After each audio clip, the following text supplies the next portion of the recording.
Please note, in order to comply with YouTube policy, this free version of the audiobook has bedroom scenes redacted.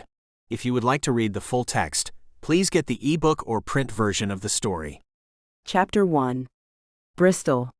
This hurts so much more than I ever imagined could be possible. I knew being in labor would be intense, but I secretly assumed that my high tolerance for pain would help me breeze right through it, like a champ. Instead, I would gladly allow someone to conk me over the head and knock me out, so I could sleep through this excruciating pain. Traffic stops ahead of us and I feel like throat-punching someone, anyone. I'd been uncertain about getting on the highway, but my boyfriend Curtis had insisted that this is the fastest route to the hospital. Sitting in stopped traffic certainly isn't faster than taking the country roads I would have preferred. I glare over at the handsome man. He is relaxing back in the driver's seat and tapping his thumbs on the steering wheel in time to the song playing on the radio, as if he doesn't have a care in the world. How long are we going to be sitting here? I ask, not caring a bit about my panicked, screechy tone. He cringes away as if my voice has physically harmed him. You know as much as I do. When he holds his palms up as if he is helpless to move the long line of cars in front of us, it becomes clear in my mind exactly who it is that I want to throat punch. Doing my best not to lash out at him, I say between gritted teeth, "Well, find out." He jams the gear shifter into park and picks up his cell phone. The length of time it takes him to find a traffic update seems interminable. I'm on the verge of snatching the phone away from him to look for myself when the liquid surges out of me. I gawk down at my lap, unable to believe my eyes. My voice sounds shaky when I say, "I think my water just broke." Curtis glares over at me before shouting, "Geesh, Bristol. You could have warned me, so I could get a towel or blanket under you. My seat is soaked." I didn't exactly know it was coming, I snap back at him, unable to believe that his precious car's seat is what he is worrying about in this moment. He huffs out a breath before returning his attention to his phone screen. Eventually, he says, "It looks like there's been an accident about half a mile ahead of us." "How long will it be before traffic starts moving again?" I ask, even though I'm fairly confident that his phone can't possibly tell him that. When he ignores my question, I say, "You're going to have to get over on the shoulder of the road so we can get moving past all of this traffic." "That's illegal." He immediately dismisses my suggestion. "I think this qualifies as an emergency." I bug my eyes out in his direction as I splay my hands over my enormous belly and wet seat. "We're stuck between rows of parked cars. There isn't anywhere for them to go to get out of our way, even if they wanted to. Besides, we wouldn't make it far. That bridge up ahead doesn't have room for us to squeeze by," he says. I lean over to see past the truck ahead of us. Curtis is right. It makes me wonder how the emergency service vehicles are going to make it through to help the accident victims. Frustrated and feeling trapped, I say, "As soon as a police car or ambulance comes through, you need to get right behind them so they can help us get to the hospital." He nods his head, but makes no move to try to get out of the middle lane of traffic. Frustrated and frightened, I tip my head back onto the headrest and do my best to focus on breathing through the sharp pains when they come. My eyes snap open when Curtis puts the car into gear. We inch forward about 3 feet, then he puts it back into park. The next twinge of pain is the worst I've had yet. When it finally subsides, I glare over at Curtis before saying, "We have to get moving. I don't want to have this baby in the passenger seat of your car." He has the audacity to chuckle. "I'm sure we're a long way from that. Everyone's first baby takes forever to come. Both of my sisters labored for over 24 hours the first time around. Just relax." His mansplaining and condescension have me on the verge of losing my temper. He is far too calm about this. I don't think he has any idea what we're in for if we don't get to the hospital soon. Before I can formulate a response that every labor and delivery is different, and that sometimes babies come much quicker than expected, the next spasm overtakes my senses. I squeeze the armrest and cry out at the all-consuming intensity of it. When the labor pain finally subsides, my forehead and upper lip are sweaty. I usually glisten, rather than sweat, so the unfamiliar sensation is disconcerting. Without bothering to look up from his darn phone, Curtis says in an even tone, "You don't have to be a drama queen about it. We'll get to the hospital in plenty of time. The urge to scream at him is nearly overwhelming, but I don't want to waste the precious energy. I'm sure that I'll need every ounce of strength I can muster to deliver this baby, and it's quickly becoming obvious that Curtis isn't going to be any help whatsoever. He had never been the greatest boyfriend in the world, but he was sufficient.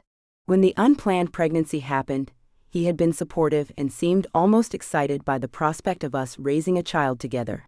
I had stupidly convinced myself that we could make it work as a happy little family. Now it's becoming clear that he doesn't truly care about me or the baby. If he did, he would never be so reckless with our safety. Curtis puts the car into gear and inches forward a frustratingly small distance, then stops again. Deciding that I need to take matters into my own hands, I reach up my gauzy flowing skirt and shove my undies aside.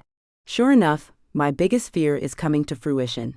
My voice is barely more than a terrified squeak when I say, Curtis, I think the baby is coming now. Chapter 2. Finally, I've managed to get the blasted man's attention. He jerks upright in his seat. Glaring down at his phone, he spits out the words, You cheated on me. What? No, of course not, I answer immediately. Certain that he hasn't comprehended the meaning of my earlier announcement, I say, Our baby is coming. Now.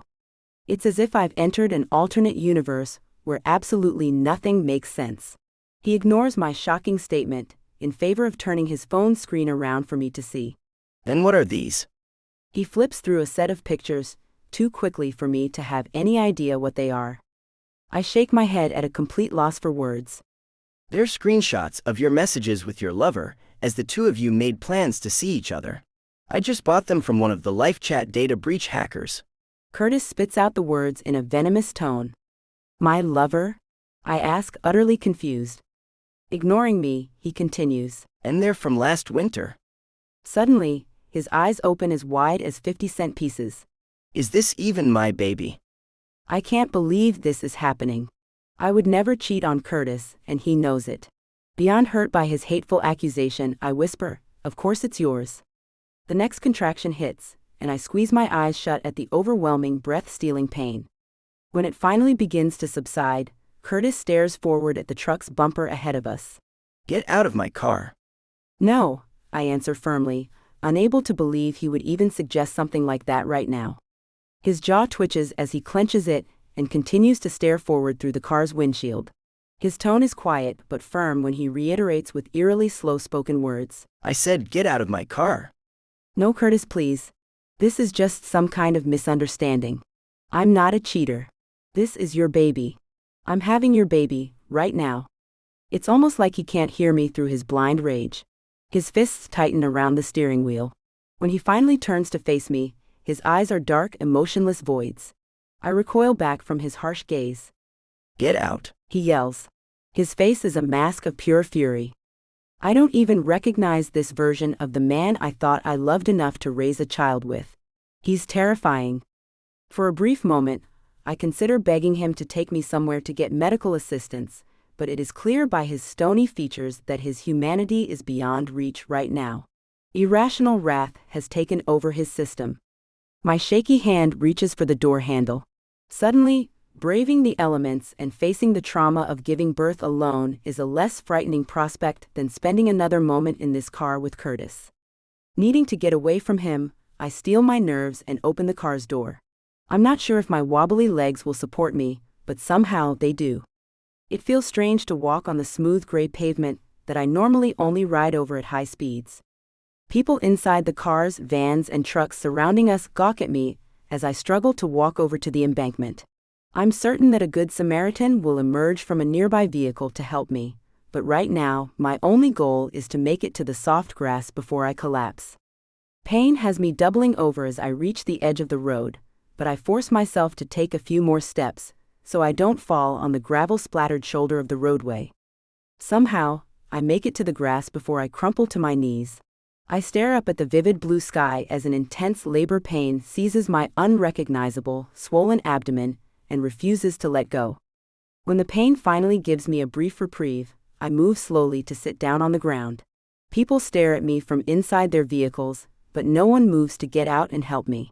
I'm appalled by the stunning lack of decency, and I can't believe this is truly happening. I'm living through a horrific nightmare, giving birth alone on the side of a congested highway, and no one seems to care. I'm desperate for someone to shake me awake, but the next labor pain strikes and reminds me that this is no dream. Unfortunately, this is as real as it gets. I curse myself for panicking at home and leaving in a rush without my purse or cell phone. All I'd been worried about was making sure we had the car seat and baby bag in Curtis's car. If I'd been thinking straight when Curtis dumped me here, I would have at least grabbed the diaper bag from the back seat of the car before getting out. It has some soft pastel blankets packed inside it that would come in handy if I end up actually giving birth on the side of this road. Surely, someone has at least called emergency services by now. It's truly the least these onlookers could do. Besides, response teams must be coming for the traffic accident. Help is on the way. They'll be here soon. I'm going to see a vehicle with a flashing siren crest that hill behind us at any moment. I make these comforting words my mantra as I stare at the roadway, trying to wish an ambulance or police car into existence. The vehicles on the road creep forward a tiny bit. I turn back and realize that Curtis's car moved forward a good distance while I was incoherent with pain. I truly can't believe that he hasn't calmed down and realized the giant mistake he has made by abandoning me and our soon-to-be-born baby here alone. I'm not sure if I would be comfortable getting back into the car with him at this point, but it would likely give us a better chance of survival than this barren roadside patch of land offers. A blue pickup truck eases out of the inching forward traffic and parks on the shoulder of the road near me. I make eye contact with the large man behind the steering wheel of the truck. He is suddenly my, and the baby's, best hope of making it through this terrible ordeal. As he emerges from his truck, I whisper quietly to God, the universe, or anyone who might be listening, please let him be an off-duty EMT or firefighter and not a serial killer.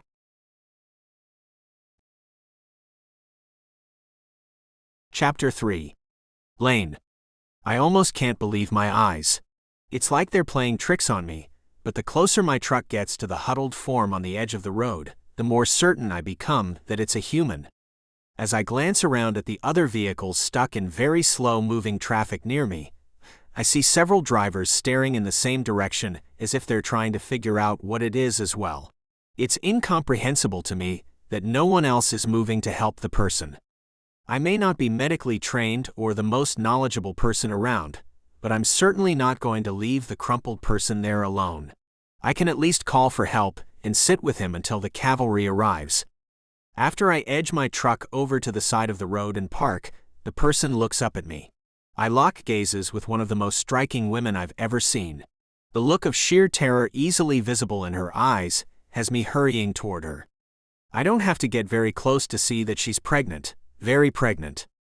Hoping that this isn't the reason why she's on the ground at the side of the road, I ask, "Everything okay, ma'am?" Does it look like everything's okay? She demands, bugging her eyes out at me. I shake my head, silently acknowledging that it was a dumb question. Softening her tone, she says, This baby is coming and I need help. "I'll call 911. I tell her, already pulling my cell phone out of my pocket. An automated message tells me that all operators are currently busy, but to stay on the line until someone is available to assist me. Ugh. I huff, beyond frustrated. Turning back toward the roadway, I stalk toward the closest car. Where are you going? Please don't leave me here alone. The woman's frantic voice pleads. "I'll be right back," I assure her. I peck on the long black Cadillac's window and motion for the older woman to roll it down. After she complies, I firmly tell her to call 911 and to not hang up until she gets through, and tells them there is a woman giving birth on the side of this highway near mile marker 116. After she nods her understanding and picks up her cell phone, I hurry back toward the laboring woman. Help is on the way, I assure her, even though I don't know when the lady in the car will actually get through to an emergency dispatch operator. She nods her head as I kneel down beside her. "What can I do to make you more comfortable until they get here?" Do you have some blankets in your truck? And a first aid kit? Maybe some bottled water? She asks, sounding hopeful that I'll have the supplies. I'll see what I can find, I promise, before standing to do just that. The concerned look she gives me makes me add, I'll come right back. I'm in this with you for the duration, and I'm not going to leave you here to deal with this alone. The look of relief on her face is undeniable. She's gazing up at me like I am her personal superhero.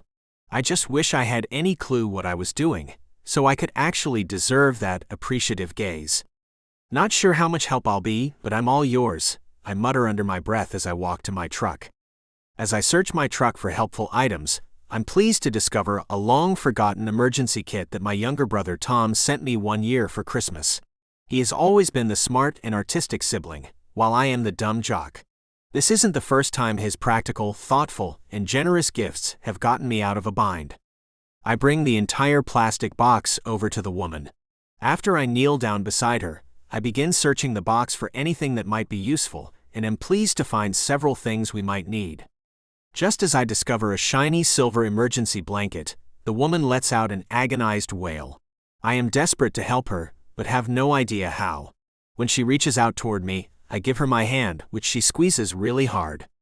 Certain that the shocking amount of inhuman strength in her petite hand is crushing the bones in my oversized one, I bug my eyes out at her and try my best to endure the pain silently. When the wave of her contraction subsides, she releases her death grip on me. She tosses her head back, blows air up at her sweaty forehead, then says, "Oh, that was a bad one."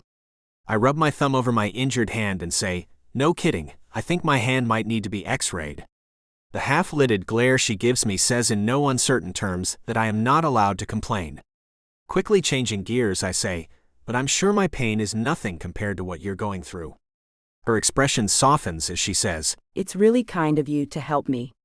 "Anyone would." I try to downplay my chivalry. Obviously not.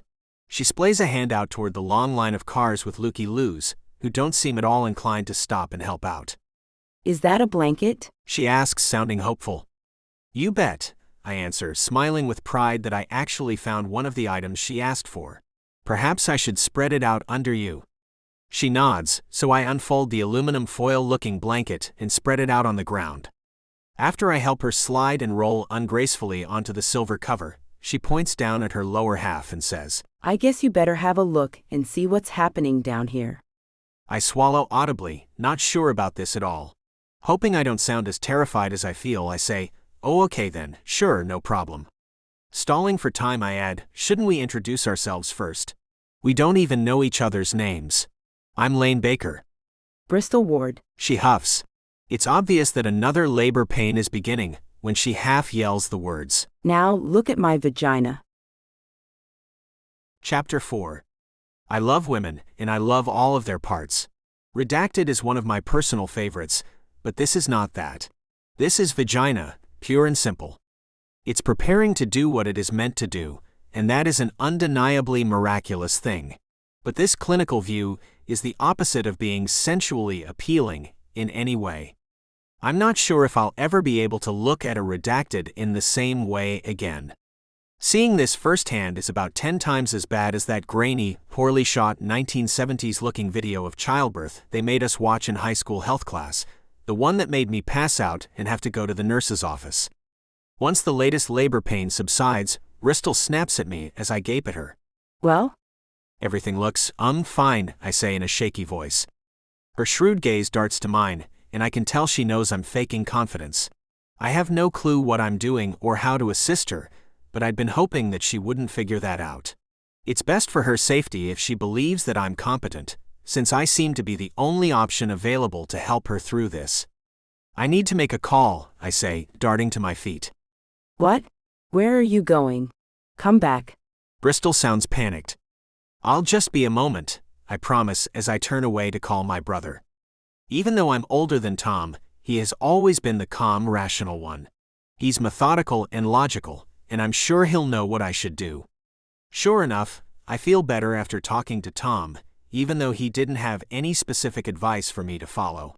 Just hearing his soothing, confident voice helped. When I return to Bristol's side, she is in the midst of another contraction. I place my hand within hers, despite the fact that I know it's probably going to hurt. Hoping to assist her, I say, "Deep breaths. Smell the flowers, then blow out the candles. You've got this." We practice big breaths in through our noses and out through our mouths, like my sports therapist taught me.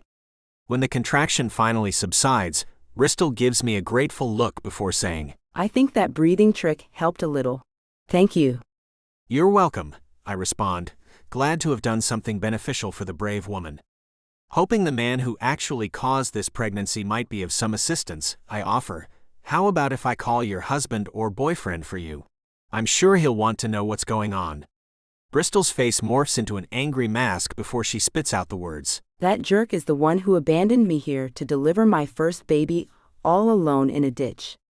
I try to hide my shock that any man would leave the mother of his unborn child on the side of a busy interstate, but I must fail because Bristol bugs her eyes out and says, I know. I can't believe it either. How could I have been involved with such a selfish, spineless, arrogant pig? The way she draws out the last word in a prolonged wail makes it obvious that another contraction has hit. I offer my hand as a sacrifice, which she gladly accepts and squeezes with all her might. When the contraction eases, the already pale and sweat-slicked woman looks on the verge of passing out. Her frantic eyes find mine just before she says, I need to push. I turn to gaze up the road, silently willing myself to see or hear an approaching siren. Trying my best to sound firm and confident, I say, help is on the way. We should wait for them. Bristol shakes her head vehemently. I can't. I have to push. I nod solemnly before resuming my kneeling position between her legs. I move her skirt out of the way, being careful to leave her as much modesty as possible from the viewpoint of the drivers on the road. When I glance down, queasiness overwhelms my system, but I force myself to remain steady as I say, I can see the baby's head. It's crowning.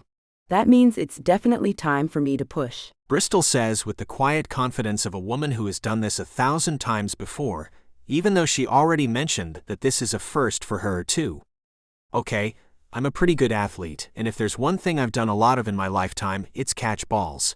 I'm sure this will be pretty much the same.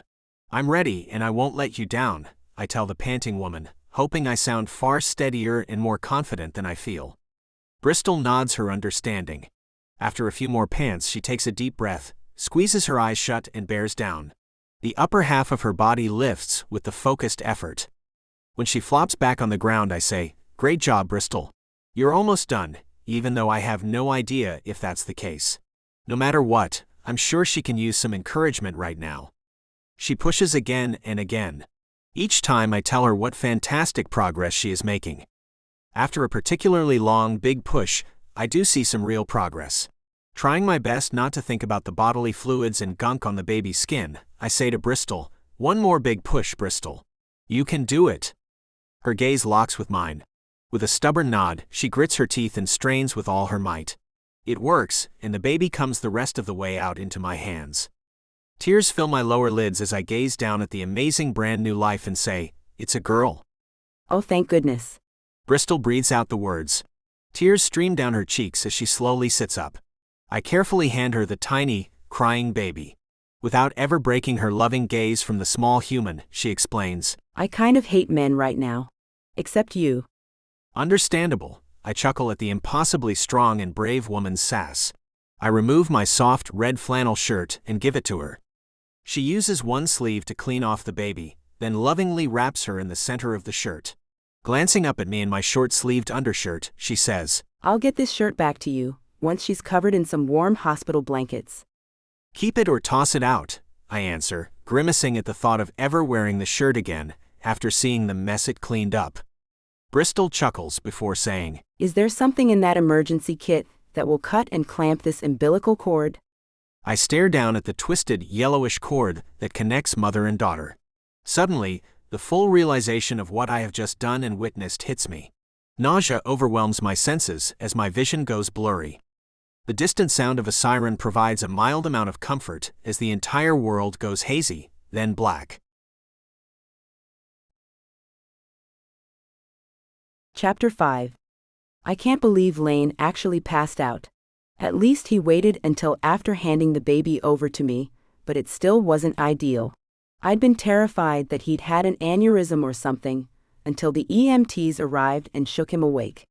Lane had insisted that he was okay to drive his truck, and followed our ambulance to the hospital. He's been in our room ever since. His presence is reassuring and comforting, but I know that I shouldn't lean on him too much or get too used to him being around.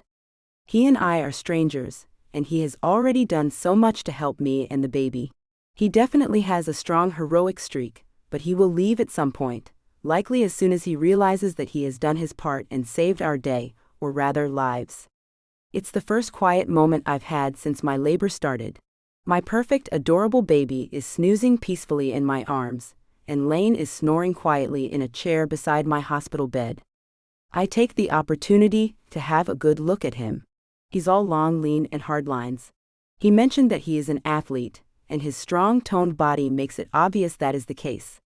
He has the look of an arrogant jock, not a person who would drop everything to help someone in need. I guess looks really can be deceiving because I never would have believed that Curtis, with his all-American, boy-next-door looks, would abandon me to deliver a baby on the side of the road all alone. I don't know why he believed the crazy lie that I cheated on him, but even if I had, that is no reason to put me or the baby in danger.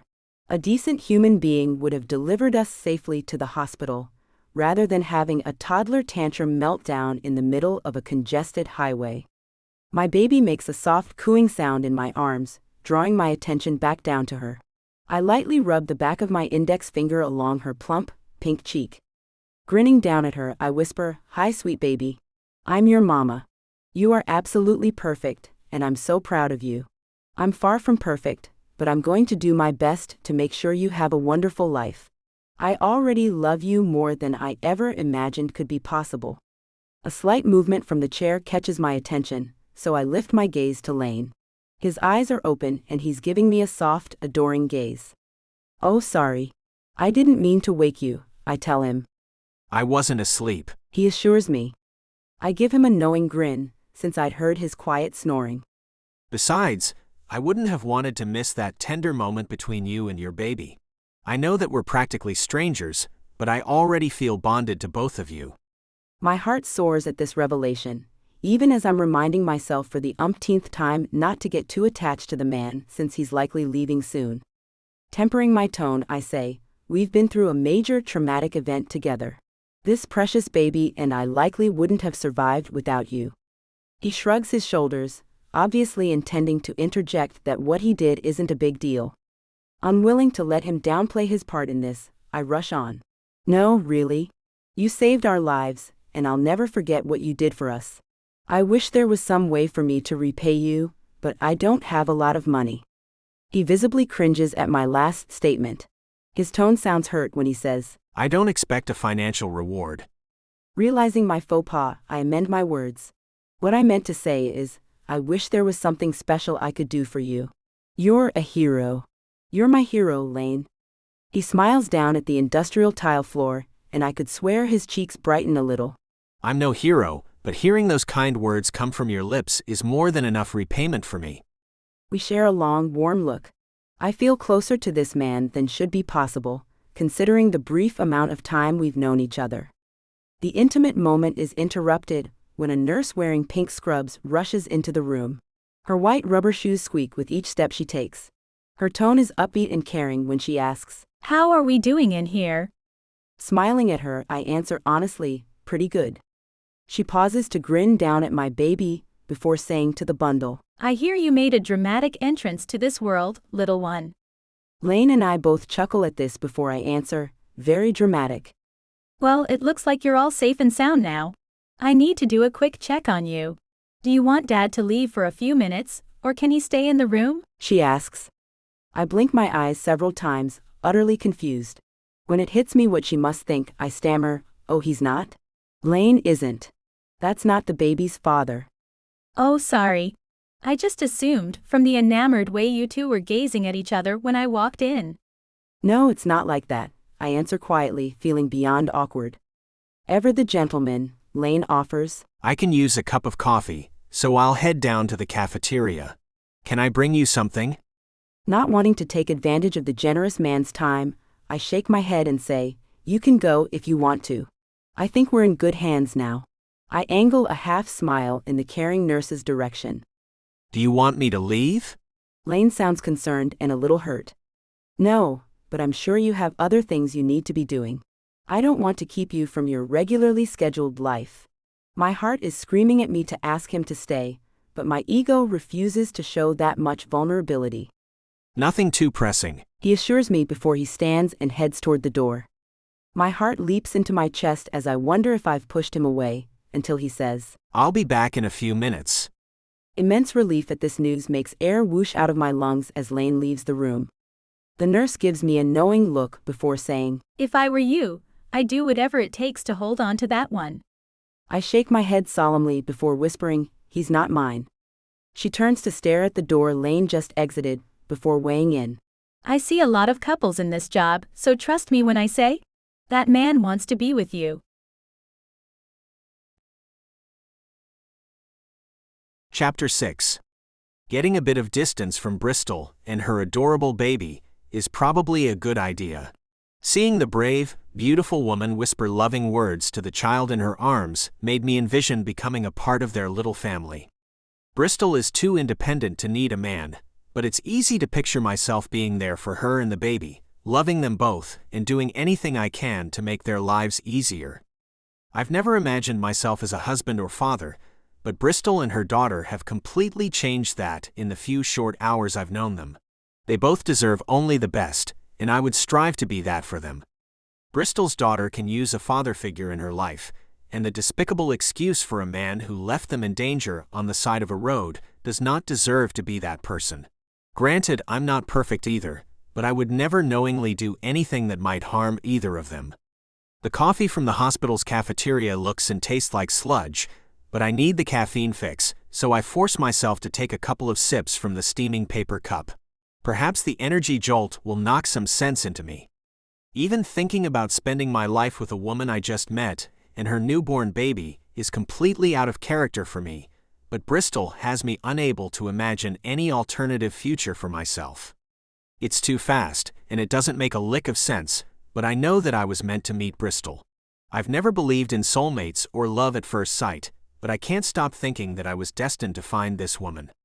I can't even imagine walking out of this hospital and never seeing them again. The mere idea of it makes me feel physically ill. Somehow, I need to find a way to convince Bristol to let me be a part of their lives. There's a definite pep to my step as I walk back toward Bristol's room. Even this short time away from her has me looking forward to seeing her and her sweet baby. After a quick knock on the door, I peek my head inside. Bristol's face brightens at the sight of me. I take that as a very good sign. "Come on in," she suggests, and I quickly take her up on the offer. After handing her the orange Gatorade I picked up for her from the cafeteria cooler, I say, "Here, I thought you could probably use some extra electrolytes after what your body has been through." "Thank you. That's very thoughtful." She weighs in as she accepts the cold beverage. I shrug my shoulders to downplay the gesture. I don't know how much help it will be, but the team managers always have us drink some of this after a big game. As strenuous as games are, they are nothing compared to what you just did. She smiles and nods before asking, "What sport do you play?" For the first time in my life, I grimace at that question before answering. I play, or rather played, football and baseball. She raises her eyebrows. "Two sports? Wow, that's impressive." I give her a sad half smile, but remain quiet. I'm not ready to give up her awe-filled gaze. All too soon, she asks, "Why did you use the past tense? Did you get injured?" And here it is, the moment of truth. I have to admit to her what a failure I am. No, I didn't suffer an injury that stopped my athletic career, although I almost wish I had. This statement earns a surprised look from her. I let out a sad chuckle to let her know I'm kidding, sort of. I like it that she doesn't rush me or push me for answers, even though she's obviously curious. Instead, she waits patiently for me to continue at my own pace. In high school, I was the star athlete. My coaches called me the Double Wonder because I was the varsity football quarterback and baseball pitcher. I was sought after by college recruiters, and I ended up choosing Arkansas State University because they offered me a sports scholarship with an exemption to play both of the sports I love. Bristol is listening intently to my story. In college, the competition was fiercer. I did really well at both of my chosen sports, but I was no longer the best of the best. I had some minor interest from a few professional scouts, but nothing solid ever came from it. I graduated college without ever receiving any offers to go pro. Perhaps I should have chosen one sport to focus on completely, rather than trying to juggle two. I ponder that last thought, which has been haunting my mind lately. I can't help wondering if I shot myself in the foot by being greedy and splitting my time and effort between the two sports I excelled at, rather than being laser-focused on one. At the time, it had seemed impossible to choose between the two, but now I wish I had picked one. Going all in, I admit to Bristol, since playing a professional sport has been my plan since I was old enough to pick up a ball, I've been a bit lost since college graduation. I didn't exactly have a backup career plan. The look Bristol is giving me isn't filled with pity, which is a relief. Her eyes are shining with concern though when she says, I'm sorry your sports dreams didn't work out as you'd hoped. It must be so frustrating to pour so much of yourself into something and not have it pan out. Yeah, I nod my head in agreement since she summed it up perfectly. Not wanting her to feel too bad for me, I add, it's okay though. It forced me to discover a new talent that I had no idea about. What's that? She asks, sounding truly curious.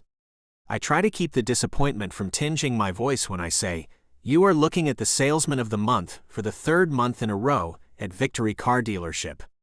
Impressive. She weighs in, and I can't tell if she means it or not. I tilt my head to the side to downplay the achievement. I like talking to people and seem to have a knack for helping them find the car they want, with a few luxury upgrades of course. She chuckles when I beam my wide salesman smile at her. My guess is that Bristol would never fall for the slick spiel, so many of my customers come back for more of each year. It may not be my dream job, but it's quite lucrative, I tell her. Bristol nods but seems unimpressed by that last tidbit, as I'd figured would be the case. So many women's eyes light up when they find out I'm loaded, but Bristol is different in every way imaginable than the money-hungry ladies who try to wiggle their way into my heart via my bed. Speaking of work, I hold up my index finger. I need to give the dealership's owner a call and let him know I'll be taking some time off. Bristol's brow crinkles with concern. You don't need to miss work for us. I'll be fine here alone. Do you want me to leave? I ask, silently praying that she wants me here a fraction as much as I want to remain by her side. No. She answers quickly, before staring down at the baby in her arms and saying, I just don't want us to become a burden to you. Never, I assure her before picking up my cell phone to make the call.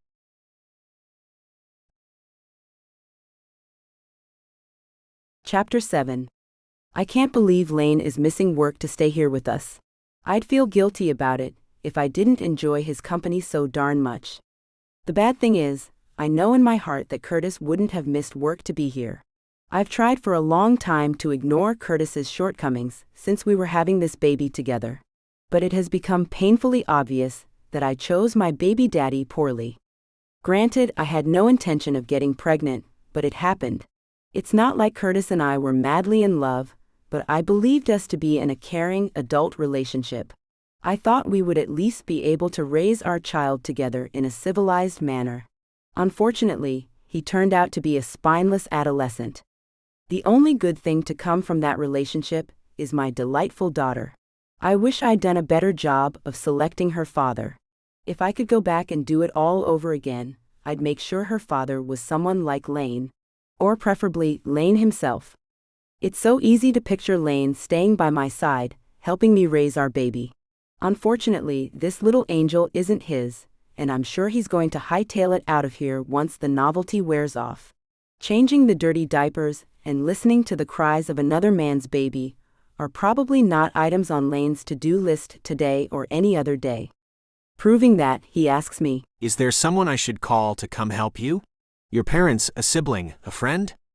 As much as I wish I had a better response, I shake my head to answer his question. My aloof parents are traveling, and probably wouldn't come home to meet their grandchild anyway. I'm sure they'll stop by to see her the next time they pass through town. I'm an only child, and I have several good friends but not any great friends. If I reached out to any of them for help, they would likely show up, but it would be beyond awkward. For the millionth time since her passing, I wish for my Grammy's loving presence. She would be here with me, and she would know just what to do to help me raise this baby. Suddenly realizing that I've been lost in my lonely thoughts for too long, I turn my attention back to Lane. No, I've got things handled here if you want to leave. Why do you keep saying that? I know that you're a strong and independent woman, but I'm right where I want to be. I'll stay here until you tell me to go. Is that what you're saying, that you want me to leave you alone? No, I whisper quietly. Deciding that isn't enough, I reveal, I like having you here with us. He gives me a wide grin before saying, And I like being here with you. It's settled then. I'm staying. Rather than allowing awkwardness to overtake us, he says, We do have one thing we should probably take care of sooner, rather than later. What's that? I ask, truly curious. This sweet little bundle of joy needs a name. He reminds me as he reaches out to lightly pat the soft blanket of the swaddled baby cradled in my arms. When I remain quiet, he asks, Do you have any ideas? I'd been leery of sharing any of my name suggestions with Curtis, because he immediately shot down the first few I mentioned. My nerves kick into overdrive as I ponder telling Lane the name that I've been secretly calling my sweet child in my head. Even though Lane technically has no right to help select her name, I really want him to like it. Gazing down at my baby, I say in a quiet voice, when I look at her, I think of the name Faith. He must hear my soft-spoken words, because he immediately weighs in. That's perfect.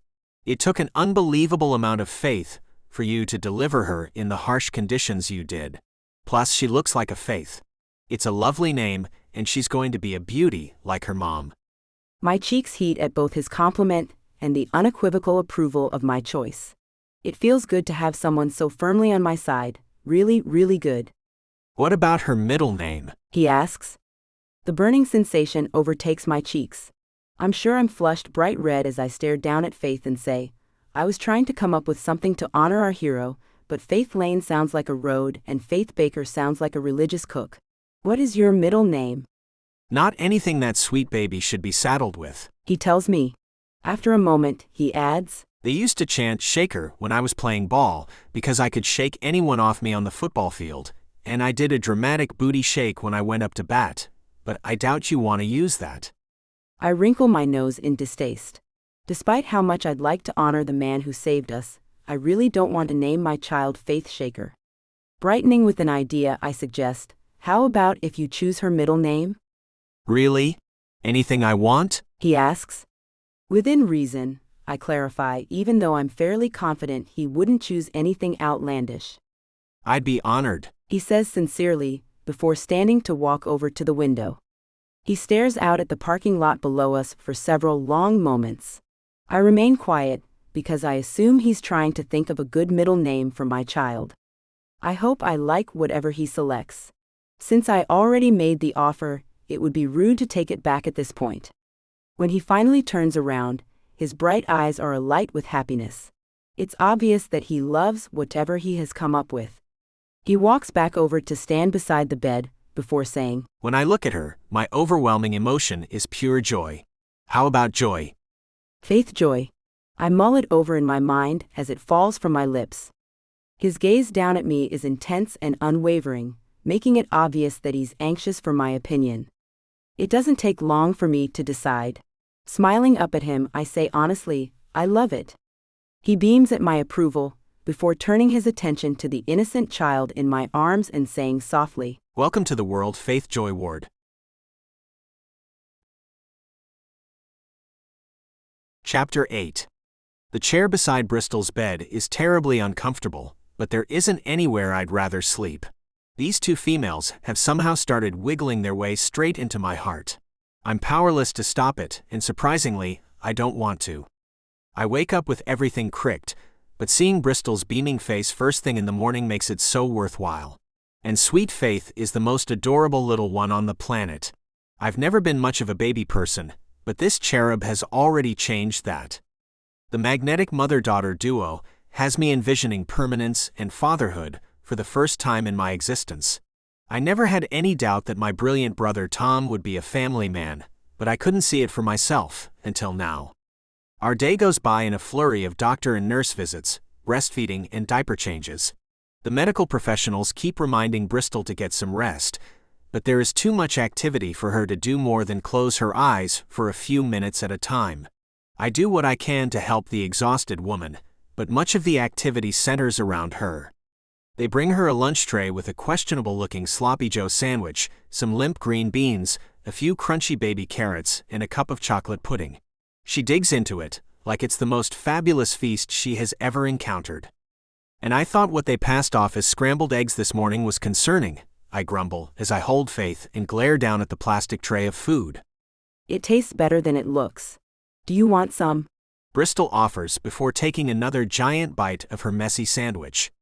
No, I'll pick up something when I go home to get cleaned up, I answer. Bristol's eyes widen in alarm. As soon as she swallows, she asks in a scratchy voice, You're leaving? It may be a bit dark, but a significant part of my heart is delighted to see the panic in her expression over me not being around for a bit. I'm grateful for this undeniable confirmation that she wants me to continue to stay here with her. Not wanting her to worry any longer than necessary, I quickly assure her, just for a little while. I need a shower and some fresh clothes. She nods her head with a somber expression drawing down her pretty features. Grinning at Faith in my arms, I say, I'll be quick because I don't want to be away from this little stinker for too long. Right. You'll miss the baby. Bristol's tone is far away and edged with sadness, so I go out on a limb and add in a quiet voice, and you. This simple proclamation gets Bristol's attention. Her gaze snaps to mine and her eyes are alight. Sounding hopeful, she asks, You will? Of course, I answer immediately. Not wanting things to get too mushy, I say, who else could look so good with food all over her face? Holding the swaddled baby securely in one arm, I reach out for the napkin on the tan tray in front of Bristol. I gently swipe at the orange goo on the woman's cheek as I say, I think we need to change the name of this sandwich to Sloppy Bristol. She snatches the paper napkin from me and lightly smacks my hand away, but she's grinning when she says in a prim tone, I enjoy my food. I can see that, I answer. Softening, I add, and it's totally hot. It is. She gazes up at me, clearly astounded that I would feel that way. Oh, absolutely, I assure her. In fact, I think I might pick us up a pizza while I'm out and sneak it in here for our dinner tonight because I want to watch you eat it. Does that sound good? Yum pizza. Her husky voice and excited eyes at the mere idea of me smuggling food to her in the hospital has redacted. I walk over to gently place dozing Faith in her portable crib. Facing away from the two females, I redacted. The last thing Bristol needs right now is to see a redacted man coming in her direction with a redacted, so I force myself to think about anything other than the lusty sounds the impossibly hot woman makes when she eats or thinks of food. She makes that mission particularly tough as she continues digging into the meal on her tray, but I manage to ignore it enough to get back to normal before she notices that I redacted just from the sight and sounds of her eating her lunch. Soon after Bristol scrapes her pudding cup clean, a doctor rushes in to check on her. He sweeps the privacy curtain shut and makes quick work of her exam. Everything looks good, he assures her when he finishes the exam.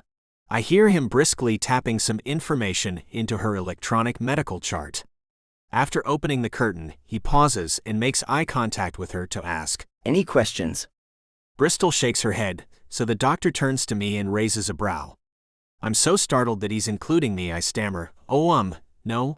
I can't think of any right now. We'll probably have 1,000 questions as soon as the doctor leaves, but my mind is completely blank in this moment. Giving Bristol a professional smile, he says, Okay, good. We should be able to get you out of here first thing tomorrow morning.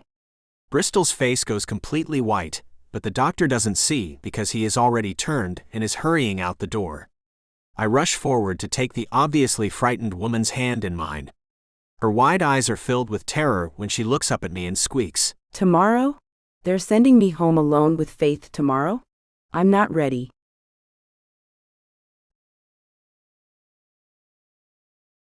Chapter 9. How can they even consider sending this innocent, perfect baby home with me tomorrow? I have absolutely no idea what I'm doing. Can't they see that?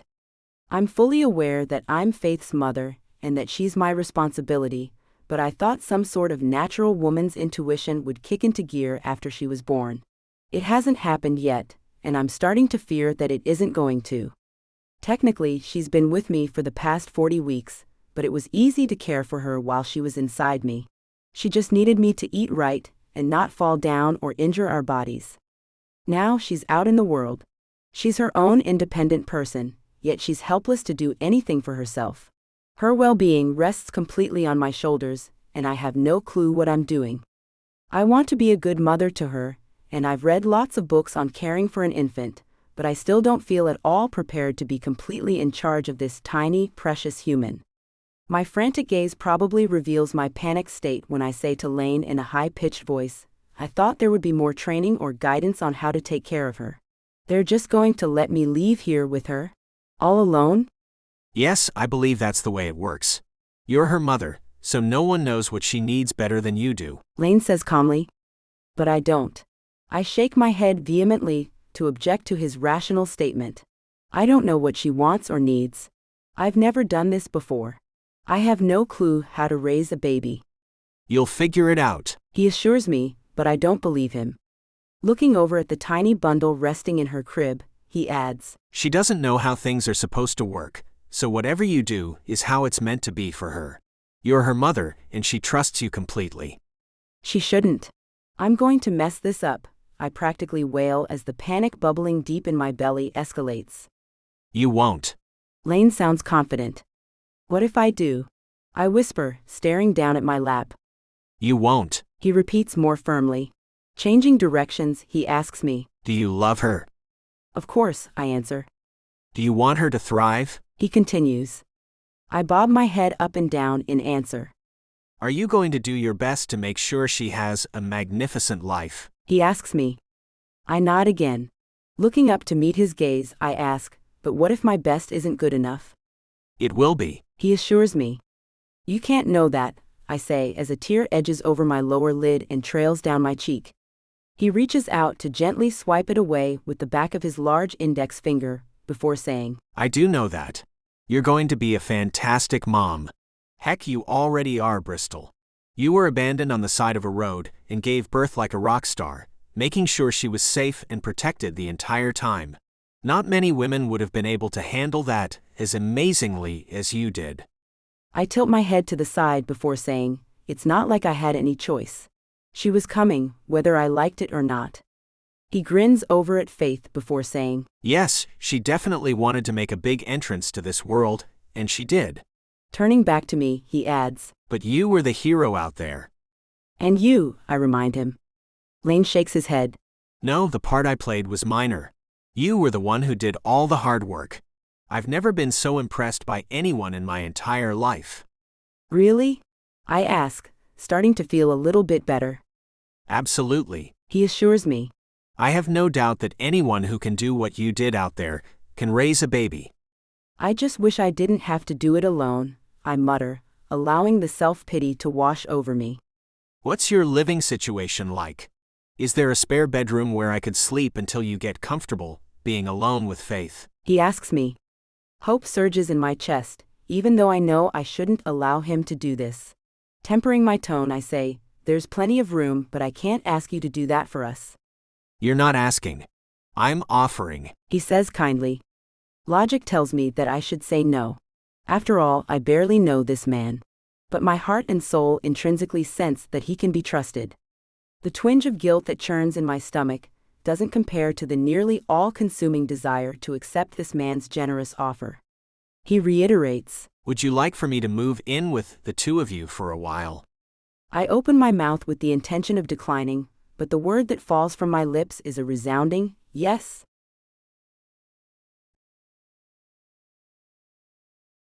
Chapter 10. I can't believe I offered to move in with Bristol and Faith. It's not like I'm some expert on child rearing. In fact, she would probably be better off figuring out how to raise the baby on her own than with a washed-up ex-athlete and sleazy car salesman by her side. The blasted woman looked so hopeful at the mere idea of me staying with her, I was helpless to stop myself from practically insisting on it. Now that I'm alone and standing in the hot, steamy spray of my apartment's shower, the reality of this situation is hitting me hard. I'm not this baby's father, and I barely know this woman. What have I gotten myself into? I'm tempted to back out of my offer, but I know that the minute I see Bristol, I'll cave and do whatever she wants me to. The beguiling woman and her precious child have some kind of mystical hold over me. It scares the heck out of me, but not so much that I'd consider not returning to her hospital room. Even now, when I'm partially regretting my decision to stay with her, I'm rushing through my shower in order to get back to her bedside. Not being near her feels off. The realization is both thrilling and terrifying. As soon as I pack some clothes, I order the pizza and head out. One of Bristol's nurses catches me slipping in with the steaming pizza box. She gives me a knowing smile, but doesn't say anything about the breach in protocol. As soon as I walk into the quiet hospital room, Bristol sits up and makes grabby hands at the delicious-smelling pizza. I let out a light chuckle over her exuberance as I deliver the box to her bedside table. Leaning over the edge of the crib, I peer down at the sleeping baby. She has one cotton-covered hand up by her head, and her mouth is making a sucking motion. I breathe in deeply before I whisper, "I missed you so much, little one." The truth in that statement strikes me. I did miss the tiny bugger, a lot. I have no idea what is happening to me, and I'm not at all sure that I'm okay with it. That doesn't matter though, because it's completely out of my control at this point.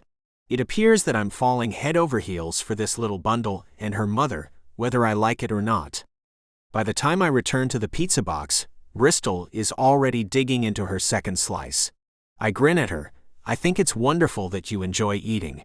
You'll be a fantastic role model for faith in a society that pressures so many women to starve themselves of the foods they love." I tried to diet once, Bristol admits, surprising me. At my questioning gaze, she clarifies. It only lasted for a couple of hours. The minute I realized that cheeseburgers, fries, and milkshakes were off limits, they became all I could think about. "I'm the same way," I tell her. She glares down at my trim torso as she says, Like you know anything about dieting. You can probably eat anything you want and not gain an ounce. "I've had to watch my intake more closely since I stopped having ball practice every day, but when I was more active in sports, I used to be able to eat anything I wanted. It was terrific." I smile as I remember taking down an entire pizza all by myself after a particularly grueling football practice. Not wanting her to think I was fibbing, I add, "I know what you mean about diets though. One of my personal trainers decided it would be a good idea for me to start a meal plan that consisted mostly of boiled eggs, grilled chicken, and vegetables. All I could think about the entire time was how much I wanted a hot Krispy Kreme donut." Oh, I love those. She says around a mouthful of pizza. After swallowing, she asks, Did you get one? "Try 12, I answer, chuckling. Shaking my head, I add, "That was the last time the coaching team tried to put me on a diet." Good for you. She weighs in.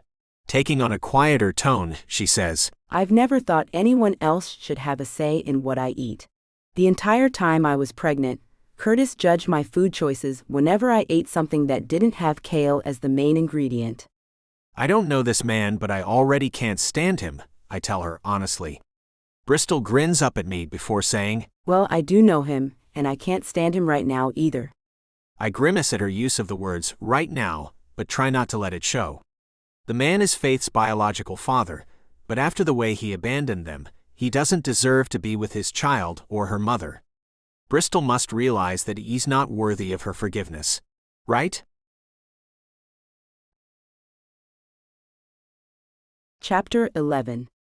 Just as I'd feared, the hospital workers have me sign a few papers, ask if I have any questions, and prepare to send me on my way with Faith.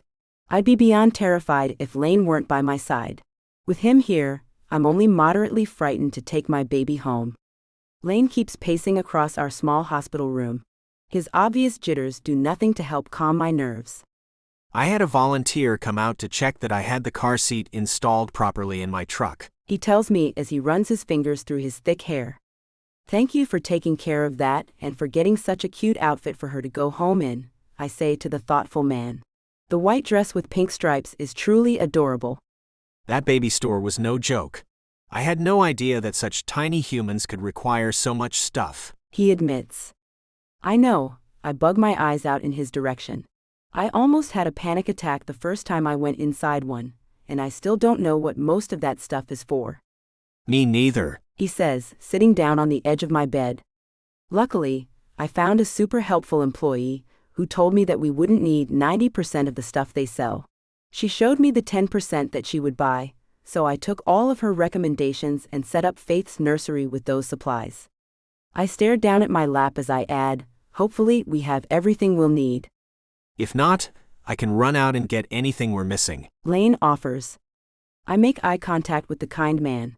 I don't know what we would do without you. Well, you don't have to worry about that. He assures me. I'm so glad you're the one who stopped to help me on the side of the road. Me too, even though I was terrified at the time. I tried my best not to let it show. He reveals. Oh, I knew, I tease him. But you weren't nearly as petrified as I was, and you handled it like a champ.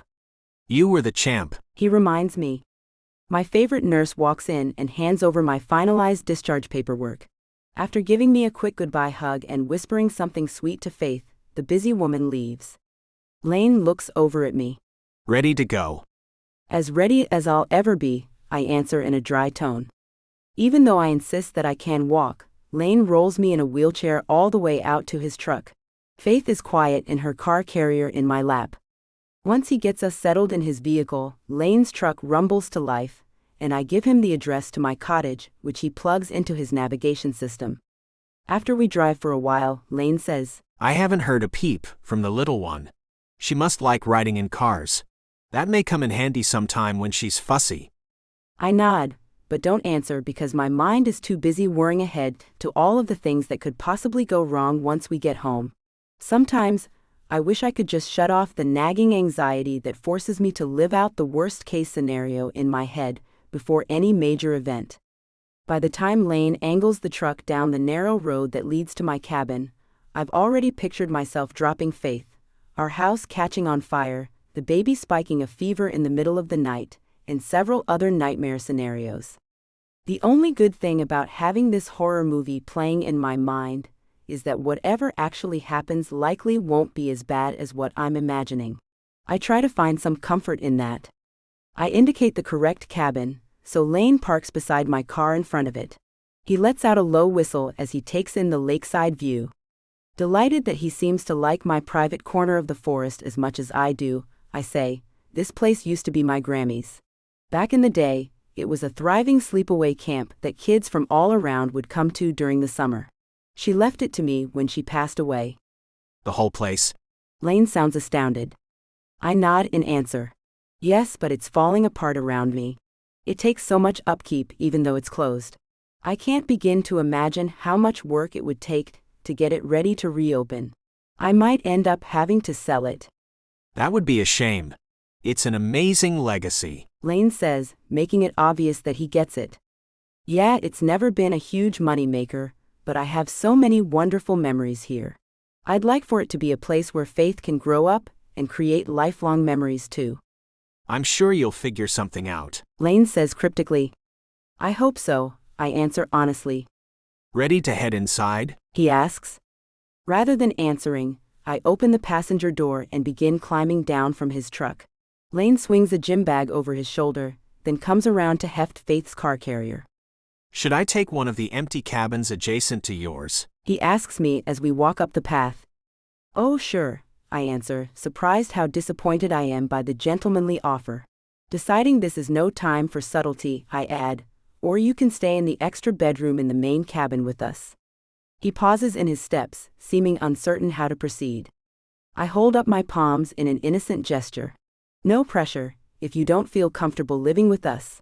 I'm not a man. Lane lets out a surprised chuckle before saying, Not all men have expectations like that. I know, I answer. Deciding to go all in with the truth, I add, in fact, one man in particular is proving himself to be one in a million. It's totally your choice where you stay. With that, I saunter toward my cabin, making sure to swing my wide hips in what I hope is an alluring way. Even though I'm a long way from being able to be intimate with him, the thought of Lane staying in the same house with us is absolutely irresistible. I can't keep the smile at bay when I hear Lane's footsteps following me toward my cabin. Chapter 12. The enchanting spell that lingered over us, making everything seem magical at the hospital, has definitely broken. Faith is red-faced and crying with fury, Bristol is sobbing, and I am at a complete loss for how to help either of them. Why won't she latch on? Bristol wails as she offers her chapped nipple to the angry baby. She did fine at the hospital, but it's like she's forgotten how. I need some peace and quiet to think. The upset females in this small cottage are setting my teeth on edge. She hates me. Bristol wails in the rocking chair as the baby cries and refuses to suckle. She doesn't hate you. We're just going through a rough patch as we adjust to our new circumstances, I say with more conviction than I feel. My attempt to reassure the woman does nothing to help. She glares at me and says, She's starving herself, rather than allowing me to breastfeed her. Maybe she wants formula. She doesn't know what she wants, I remind Bristol. This needs to be about what you want for your child, and you plan to breastfeed her. If you wish to change that, it's fine, but do it because you want to, rather than because she rejected you once. I thought it was a pretty good response, but tears streamed down Bristol's bright red cheeks. She uses the sleeve of her tattered yellow robe to swipe at her wet nose. Suddenly, it's all too much for me. I need some space to think and breathe. Stalking for the door, I say over my shoulder, I'm going out for some fresh air. You hate me too. How could you not? I'm a mess. Bristol whines, but I can't stop to console her right now. As soon as I walk outside, I gasp in a deep breath as if I have been suffocating. Perhaps taking a week off from the car dealership was a bad idea. The breaks from all of the intense emotions in this house would be a welcome reprieve at this point. I shouldn't have signed up for this. It's too much. These females are not my responsibility, and I have no idea why I volunteered to take them on. Walking along the edge of the water calms my raw nerves. I've always loved being near any sized body of water, and this small lake is tranquil and soothing. The green water shimmers as the sunlight hits it. I find a flat rock and hurl it like a frisbee. It skips several times before sinking to the depths below. Grinning, I picture myself out here teaching Faith how to skip a rock across the water, just like I showed Tom when we were kids. That's the kind of thing a father should teach his children, but I was the one who watched others to figure it out, then showed my kid brother. If I don't make a change soon, I'm going to be the one Faith looks to for guidance on such things. Part of me wants so much to be that type of loving father figure to her. But another side of me is beyond fearful. I didn't have a great role model in my life to teach me how to be a dad. Faith deserves the best parents in the world. I have no doubt that Bristol will be an amazing mother once the postpartum hormones wear off. Despite how much I would like to be the kind of parent Faith needs, I'm not sure if I can be. I don't have any idea what I'm doing, and she's bound to figure that out eventually. I find a dilapidated rowboat turned upside down near the shore. After flipping it over, I give it a good inspection. It has definitely seen better days, but I decide to see if it will hold water. Sure enough, it floats, so I grab the oar and set off on the water. The fresh air and quiet sounds of the water lapping at the hull of the boat work wonders on my soul. I row and float for a long time, savoring the sights and sounds of nature, including a noisy white duck, several darting silverfish, and more pine trees than I could count. A bit of distance helps me see clearly. I could bail on Bristol and Faith and be completely within my rights to do so, but I don't want to. This started out as me trying to be the hero, but now I just want to be their rock. I want to be the man Bristol leans on, and the father figure that Faith looks to for guidance. It may not make any sense, and it's definitely fast, but I need to be the man in their lives. With a plan already forming in my mind, I use the oar to turn the rowboat around and head back to shore. I stroll back into the cabin with the confidence of a person who knows exactly what he needs to do. The females have stopped crying, but they both have pink faces and look like they could erupt at any moment with the slightest provocation. I stoop down in front of the rocking chair. I called a lactation consultant. She will be here first thing tomorrow morning. In the meantime, I'm taking Faith for a ride in the truck. We'll pick up some bottles and formula to tide her over. While we're gone, you can take a shower or go out for a walk, whatever you'd like to do for some self-care. Bristol blinks up at me as if she can't quite believe her ears. I'll pick up something for dinner while we're out, I add, not wanting the woman to have anything to worry about during her me time. The last reaction I'd been expecting from Bristol is more tears, but that is exactly what I get. I stare at her in surprise, since I'd truly believed that my suggestions were going to take the pressure off her. I'm uncertain what to do to help at this point. When she speaks, it's a struggle to understand her words through her tears. You're so wonderful. I don't deserve you. Can you pick up some chocolate cake while you're out? I chuckle as I walk over to retrieve a tissue for her. Chocolate cake, got it. Would you like some ice cream to go with it? You know. Bristol answers firmly as I dry her tears. At my surprised look, she huffs out a breath before explaining. I know it's weird, but I hate ice cream. All ice cream? I ask, stunned. Yes, it's too cold on my teeth. I hate how it feels. She answers. I shake my head in disbelief. Have you ever tried chocolate peanut butter ice cream? I can't imagine anyone not liking that flavor combo. I wouldn't like it, She assures me, sounding completely confident. I've never heard of anyone disliking ice cream. I still sound dumbfounded by the quirk. No one has. I always dread telling people about it, because they look at me like I'm an alien. I think you might be.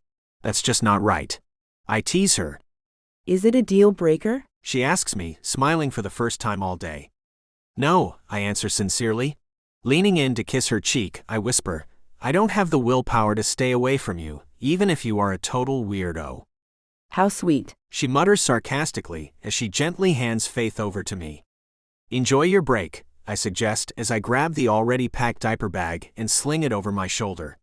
Suddenly, Bristol's expression fills with concern. This will be the first time I've been away from her. Please take good care of her.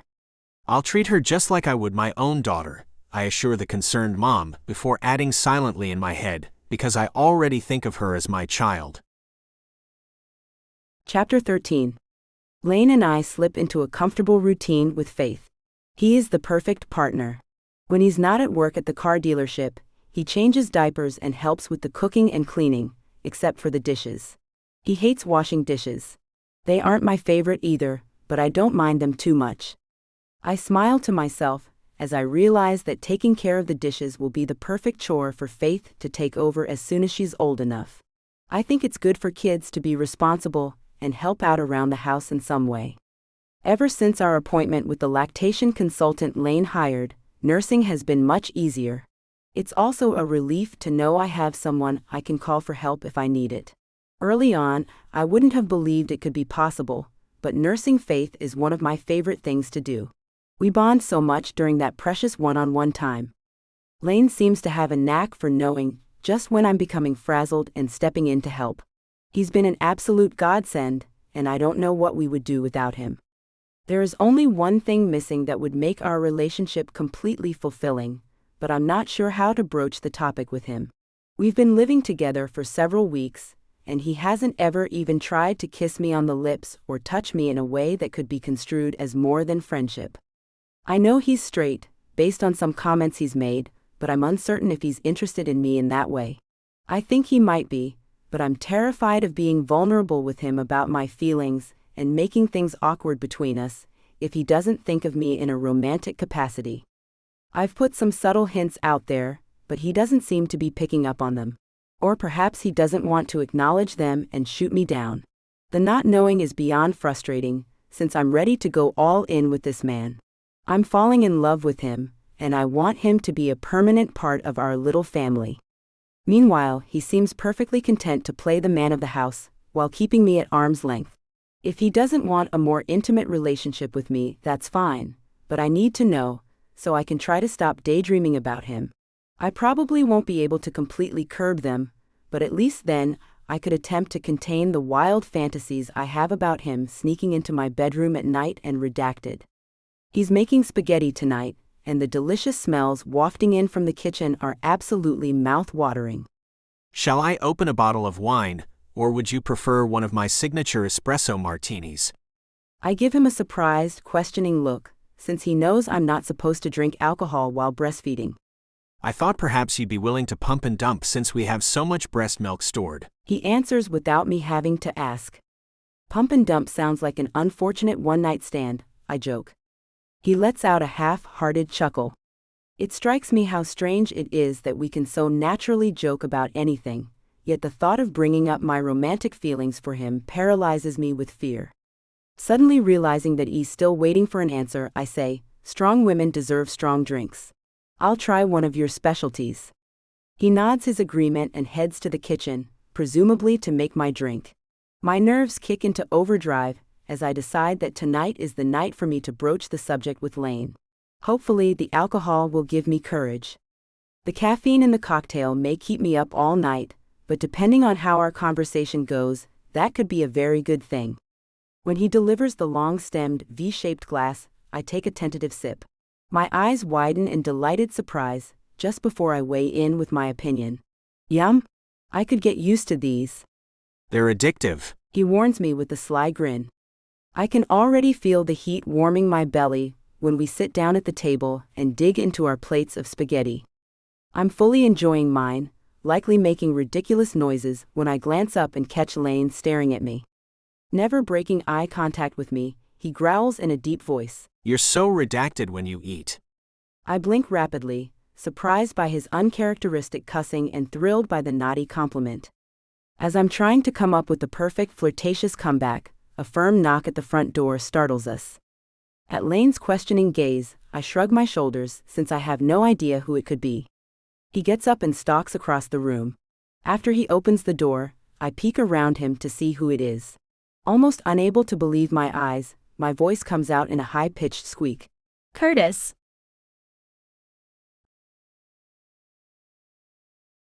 Chapter 14. I can't believe the gall of this man. For Curtis to have the audacity to show up at Bristol's door after the way he abandoned her is incomprehensible. He doesn't deserve to breathe the same air as her, or Faith. Plus, he interrupted the romantic dinner I made for Bristol. The fact that she agreed to speak to him has me vibrating with nerves and fury. What the heck is she thinking? She wouldn't take him back after what he did. Would she? I'm driving aimlessly in my truck with more questions than answers.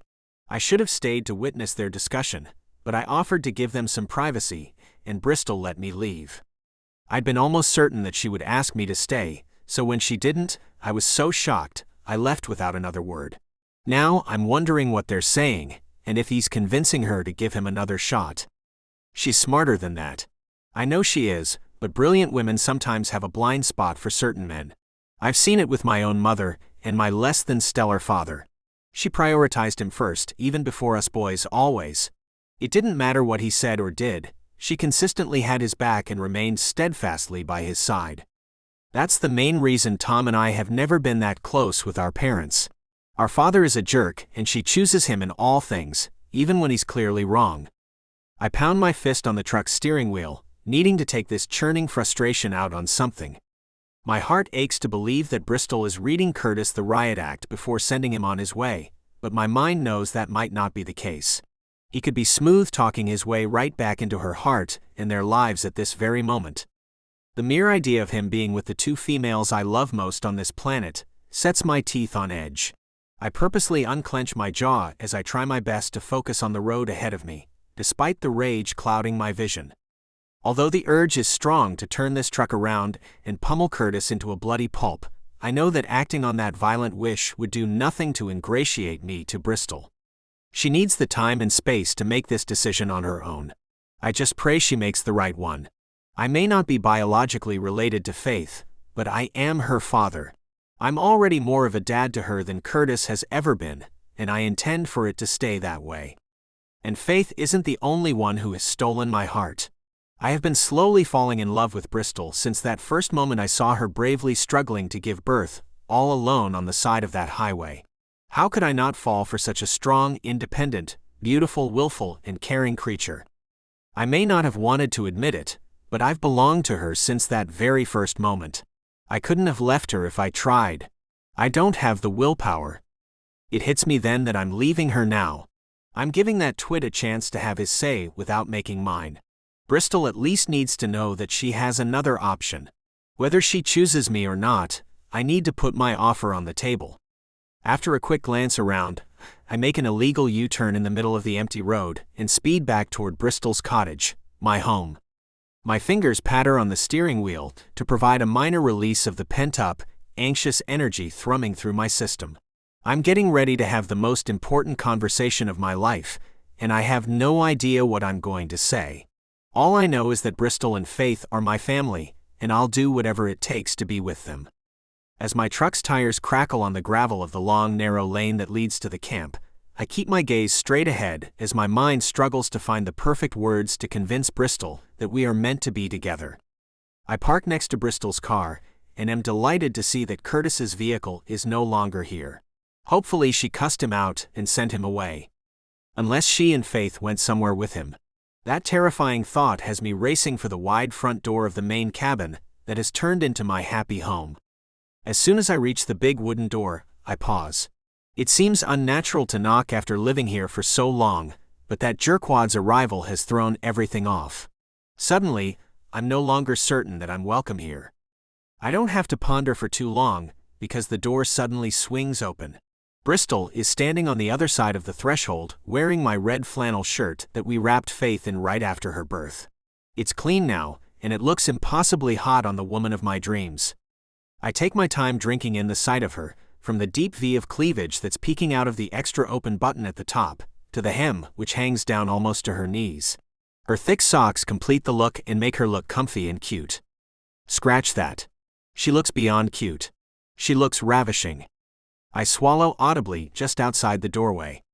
The intrusive thought that she may be dressed like this after a bedroom romp with Curtis makes my mind spin. I reach for the door frame, worried that I may pass out if she has been with him. Bristol steps forward with a concerned expression marring her gorgeous features. She lifts a cool hand to cup my cheek as she asks, Are you okay? Do you need to sit down? I shake my head. You're just so beautiful. Did you take Curtis back? My dizziness dissipates the moment she answers. Her wonderful, perfect words make my mouth fall open in relief. No. He realizes now that the screenshots he saw about setting up a tryst were from a different Bristol Ward, but I can't and won't forgive him for what he did, ever. I told him we could work out a supervised visitation plan with Faith, if he wishes, but our relationship is over. I want to be with you, Lane.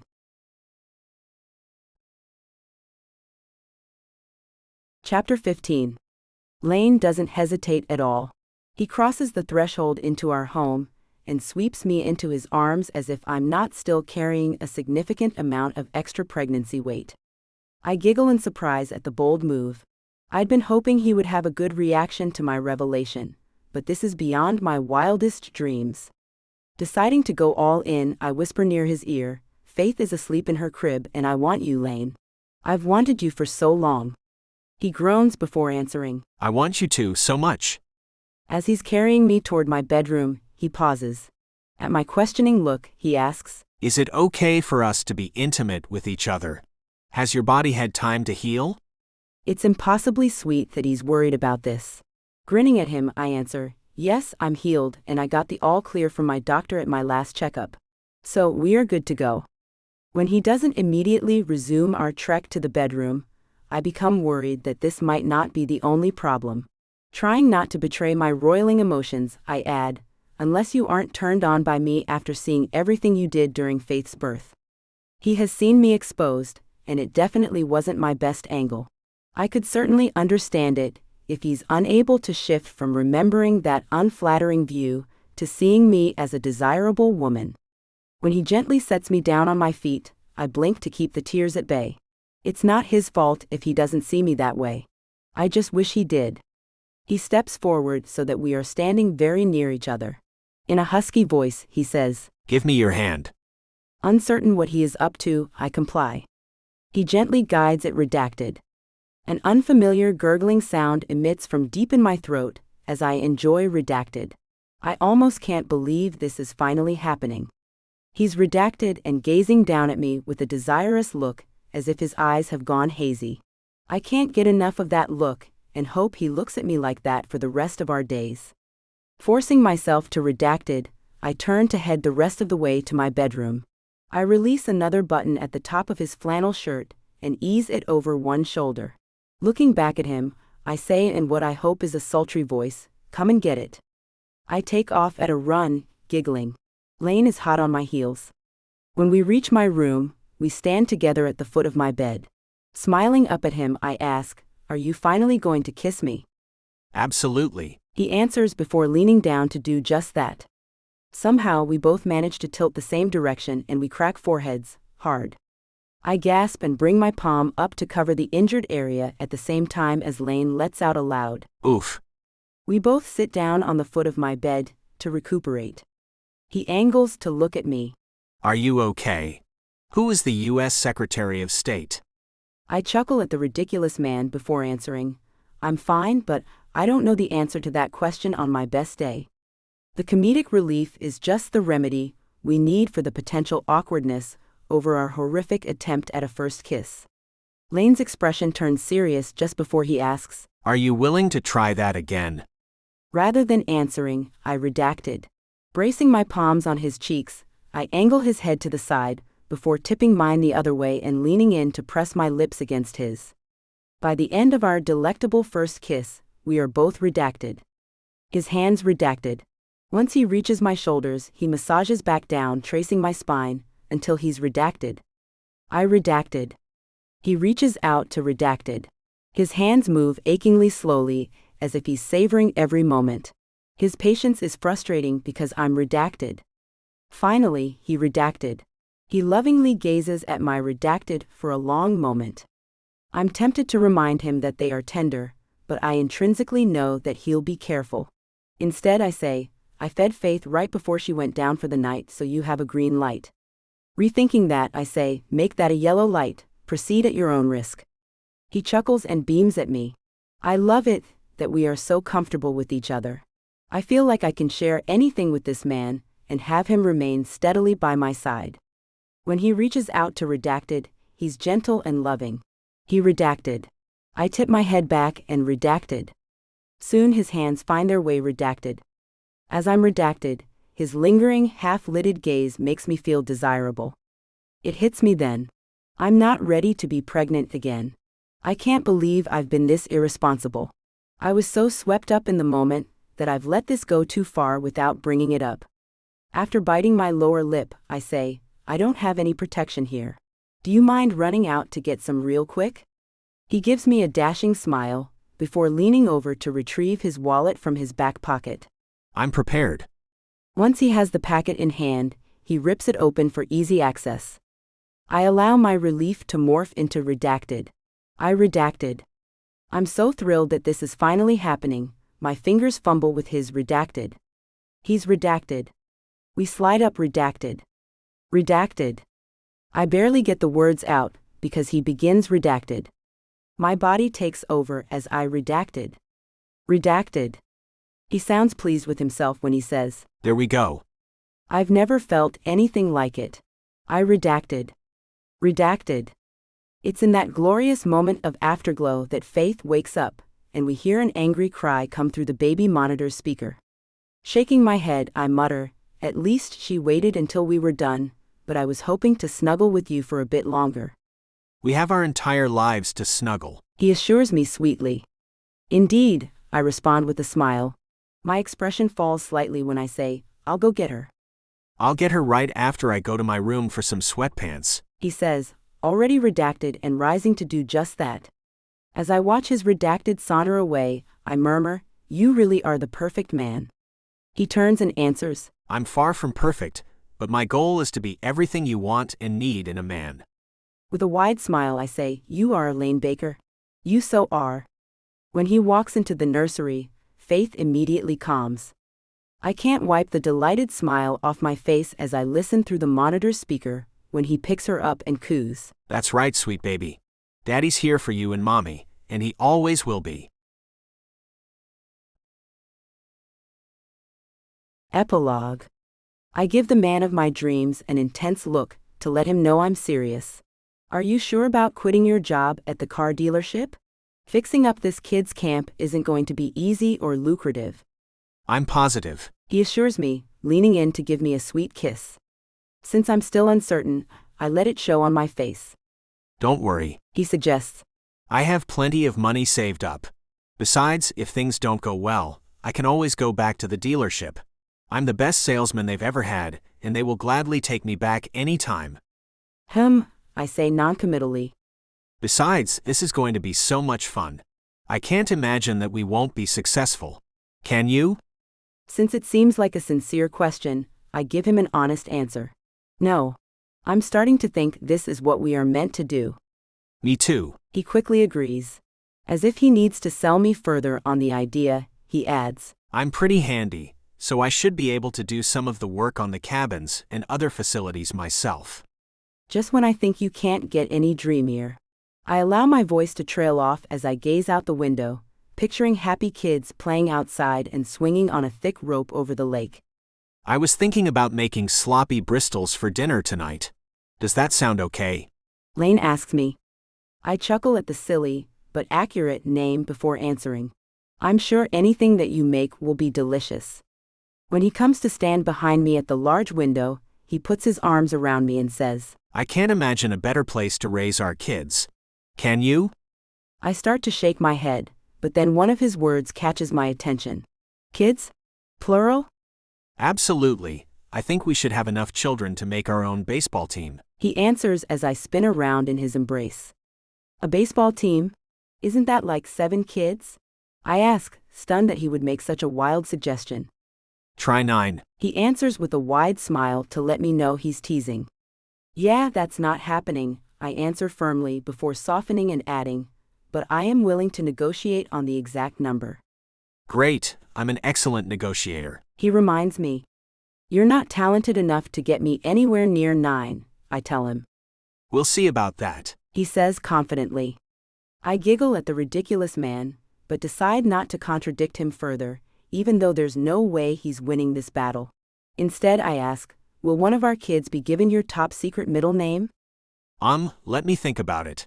No. He says emphatically, without taking any time at all to think about it.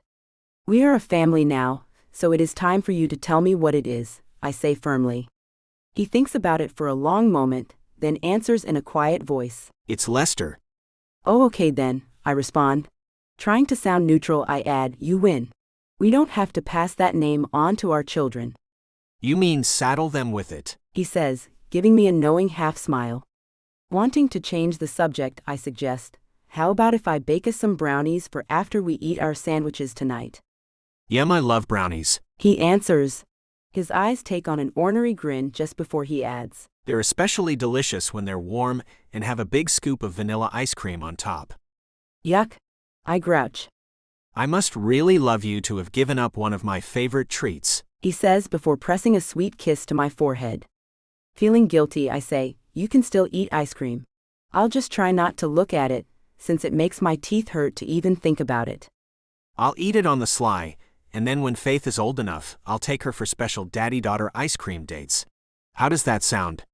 That sounds perfect, I answer, delighted by the thoughtful man's suggestion.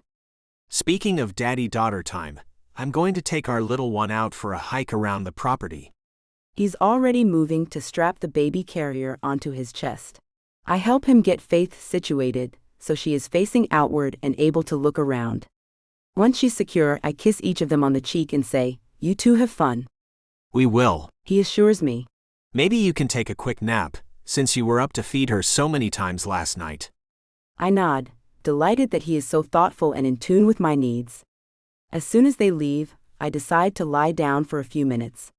I sleep hard, but unfortunately have a bad dream that seems too real. By the time Lane and Faith return, I am angry baking. Whoa, what did that batter do to you? Lane asks, after securing Faith into her rocking swing. I had a dream that you left me, I answer through gritted teeth. Why do I feel like I need to apologize for what the dream version of me did? He asks as he sidles up next to me. I know it was just a dream, but it felt so real, I answer, hating the tears that fill my eyelids. Lane pulls me gently into his arms. After kissing the top of my head, he says, I'm not going to leave you, Bristol. Not ever. I may end up breaking your headboard, but I'll never break your heart. I chuckle at his perfect answer. He looks down at the bowl of brown batter. I bet those are going to be even better than baked goods that are made with love, because they've been whipped into shape. I hope so, I answer as Lane retrieves the frying pan and hamburger to start making our dinner. The meat is sizzling, and I'm setting the table when Lane's phone begins jingling. After glancing at the screen, he answers in a delighted voice. Hey beach bum, I've got you on speaker phone because I'm making dinner. A deep relaxed voice rumbles from the speaker. Wow, you're so domesticated, QB. Lane laughs at that, before answering. You have no idea. The man on the other end says, That's why I'm calling. I heard through the mom grocery store grapevine that you're a family man. Say it isn't so, man. I thought we'd both be bachelors for life. Lane beams at me before answering. It's true. I have a family, and I couldn't be happier about it. That's amazing. His friend says in a sincere-sounding tone. So, are you a trillionaire yet? Lane asks. His friend lets out a happy chuckle before answering. I'm still working on that first $1 trillion, but cryptocurrency has been very good to me over the past few years. Some days are up and some are down, but I've been able to buy a house right on the beach where I can walk outside my back door and surf. That's fantastic. Lane weighs in, sounding truly happy for his friend. Yep, I'm living the life. The man sounds distracted and concerned when he says, What the heck is she doing? Who? Lane asks confused. There's some crazy woman ignoring all of the posted warning flags and walking right out into the surf. There are some strong riptides out there today.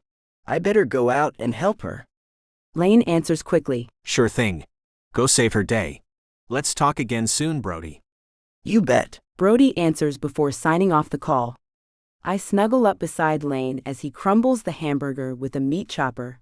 I hope everything is okay with the woman in the water. Oh, Brody is the golden one. Nothing bad ever happens to him. I have no doubt that he'll save her. Lane assures me. Wondering if Brody's carefree lifestyle sounds tempting to Lane, I ask, would you rather be living by the beach and making more money than you know what to do with? Lane sets the kitchen utensil down and turns to give me his full attention. There's no place in the world I would rather be than right here with you. You and Faith are my family, and this is where I belong. Forever. Forever, I breathe out the word just before Lane claims my lips with his in a kiss that melts away my concerns and leaves me completely certain that we are just beginning our happily ever after. Lane's buddy, Brody Jenkins, is the king of both cryptocurrency and surfing. He has the perfect playboy beach bum life, until he loses it all. When Brody's massive fortune is stolen, the only logical suspect is Bella Clark, the woman he saved from the raging riptides in front of his oceanside home. What will happen next? Find out in California Crush.